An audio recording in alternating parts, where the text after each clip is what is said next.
Salam alaikum. Bonjour à tout le monde. Je m'en vais vous délivrer le message du président Ousmane Sonko au peuple sénégalais, au vaillant et digne peuple sénégalais. Du fond de ma cellule,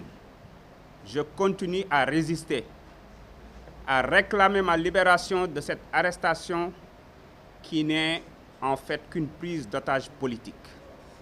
pour m'empêcher ma candidature à la présidentielle de février 2024 et pour freiner l'élan d'adhésion et de prise de conscience des Sénégalais dont les symboliques sont les foules immenses que je draine partout et qui sont insupportables pour ce régime en chute libre. Cette prise d'otage est électoraliste pour imposer au peuple sénégalais leur candidat de la continuité. Au vaillant et digne peuple sénégalais, du fond de ma cellule, je réclame la libération immédiate et sans condition de tous les prisonniers politiques afin qu'ils retrouvent leur famille, car leur souffrance a assez duré. Aujourd'hui, la jeunesse sénégalaise désespérée se tourne vers les méandres des océans et du désert, et l'État sénégalais, complice, ne pose aucune action pour empêcher ces drames devenus le lot quotidien des familles. Visiblement, Macky Sall et son régime ne comptent rien faire puisque dans leur pensée machiavélique, ceci peut aider à vider le Sénégal de sa jeunesse qui peut faire basculer leur pouvoir dans les urnes. Mes chers compatriotes, ce qui se joue cette semaine et particulièrement demain, ce n'est pas l'avenir de Ousmane Sonko, c'est notre avenir. Notre volonté en tant que panafricain, en tant que Sénégalais, de se réapproprier notre pays, c'est notre destinée en tant que nation qui se joue, mais surtout notre souveraineté. C'est pour cela que j'appelle tous les Sénégalais épris de justice à s'organiser sur toute l'étendue du territoire en vue du demain 17 novembre 2023 pour exercer leur droit constitutionnel à la résistance et pour refuser le diktat d'une minorité qui veut nous imposer un groupuscule minoritaire. Je lance un appel à cette jeunesse sacrifiée par Macky Sall et son régime, aux familles décimées par l'immigration irrégulière et la répression sans nom de la part de ce régime, à nos mamans éprouvées par la détention arbitraire de leurs enfants, à nos papas obligés de reprendre une activité parfois pénible pour subvenir aux besoins de leur famille parce que privés de tout soutien. J'en appelle à tous les Sénégalais, à notre fibre patriotique, aux valeurs fondamentales de refus, à se préparer et se tenir debout ce 17 novembre 2023 pour préserver notre démocratie. Il ne s'agit pas de se lever pour ma personne, elle importe peu. Nous devons nous lever pour une justice équitable, pour le droit de vivre dans un pays sans craindre d'être arrêté au coin de la rue sans justification. Pour ma part, je continuerai à résister par tous les moyens dont je dispose. Et les jours à venir, je vais continuer cette résistance contre l'oppression du peuple et contre cette prise d'otage inacceptable. Mes chers compatriotes, levons-nous, tenons-nous debout, parce que le Sénégal en vaut la peine. Je vous remercie. ci tënk ci wolof président Ousmane Sonko comme ni mu ko yàgg defee saa yu ñu ne masaan a nekk ci ay jafe-jafe daan jàkkaarloog askan wi wax ak ñoom tey nag xam ngeen ci situation bi mu nekk waaye terewul message am di ngeen ko jot ndax xelam mu ngi ci askan wi moo tax mu ne askanu Sénégal wi nga xam ne ñëpp kenn naatablewul seen njàmbarte ak surtout seen dignité moom day fa mu nekk di ci kaso bi nga xam ne fa lañ ko dugal ma ngay continuer di wéy di bañ nooteel waaye di wax ñu génne ko fi mu nekk ndax dañ ko jaay doole ndax dañ ko jël en otage maanaam dañ ko xañ ay àq ak ay yelleefam ngir mu bañ a nekk candidat 2024 waaye surtout li nga xam ne moom mooy naqari seen xol nga xamante ne saa yu génnee président Ousmane Sonko ndiiraan mi koy topp nga xam ne ñoom loolu mënuñu ko wax dëgg yàlla dékku mënuñu koo nangu mënuñu koo tëddaale loolu moom moo tax parce que dañu xam ne seen nguur jeex na man Ousmane Sonko lii nga xam ne dañ ma ko def jubluwuñu ci lenn lu dul ci mbirum élection yi ñu dëjmal ñu jéem a tànc sénégalais yi forcer leen seen candidat bi nga xamante ne ni dafa bëgg a wéyal toroxtànge violence coono ak lépp li nga xam ne moom la askan wi di dunde jamono yi waaye tamit askanu Sénégal comme ni ma ko yàgg a defee maa ngi wax di laaj di artu gouvernement bi ñu bàyyi téeméeri otage politique maanaam ñi ñu teg kaso te dara waralu ko lu dul mbirum politique ngir ñu dellu ci seen ay njaboot ndax seen njaboot ña ngay dundee naqar bu yàgg ba léegi te loolu dafa doy damay woon ak ndaw ñi comme ni ma ko yàgg defee xam naa ne yaakaar tas na tiitaange judd na ba tax ngeen di dem ci mbëkk mi ci géej gi walla ci désert bi loolu yépp nag état Sénégal mel ni ku ko yëgalul yaramam maanaam mel ni ku ci ànd ba tax na deful dara ngir loolu dakk ba tax na deful dara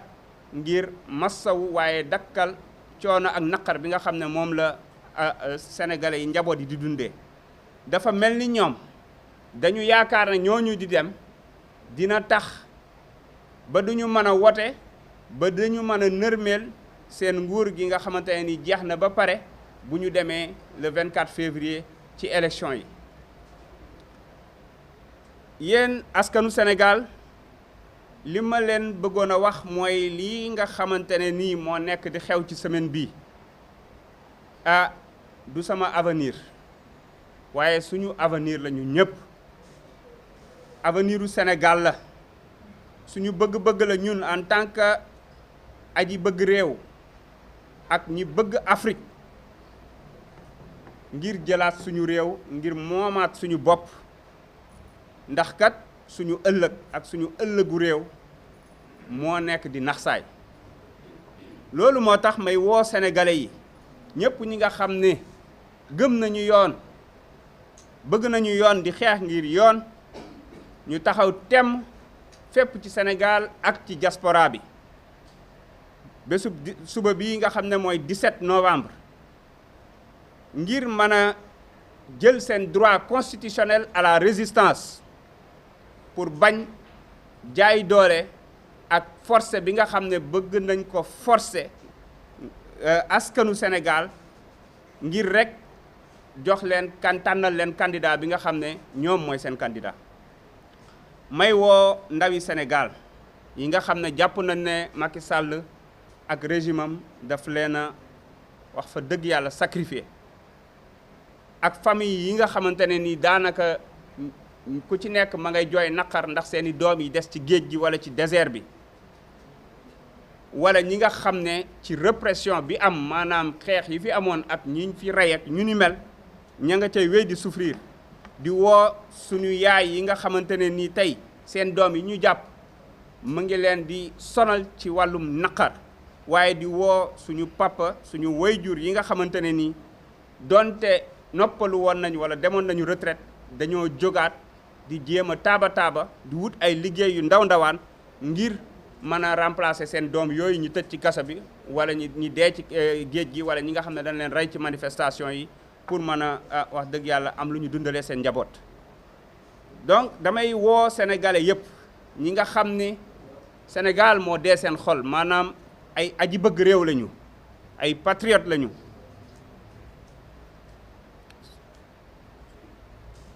ay patriotes lañu su ko defee ñu jóg taxaw xam ne suba lii nga xam ne moo nekk en jeu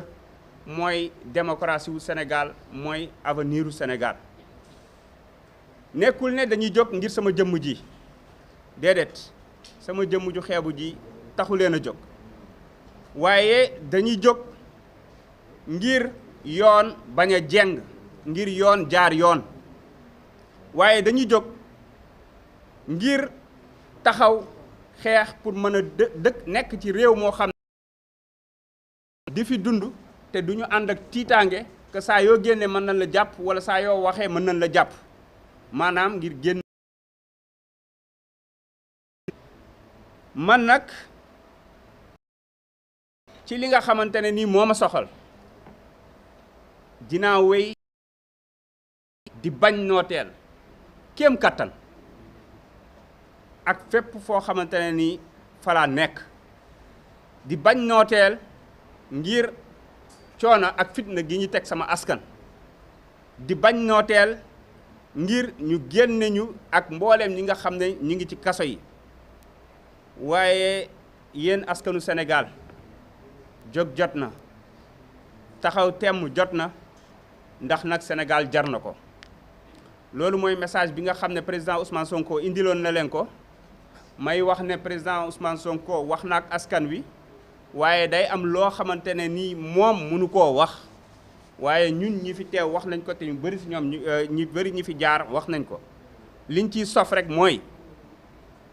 président Ousmane Sonko am naa yaakaar ne jox na boppam réewam ba mu jeex tàkk président Ousmane Sonko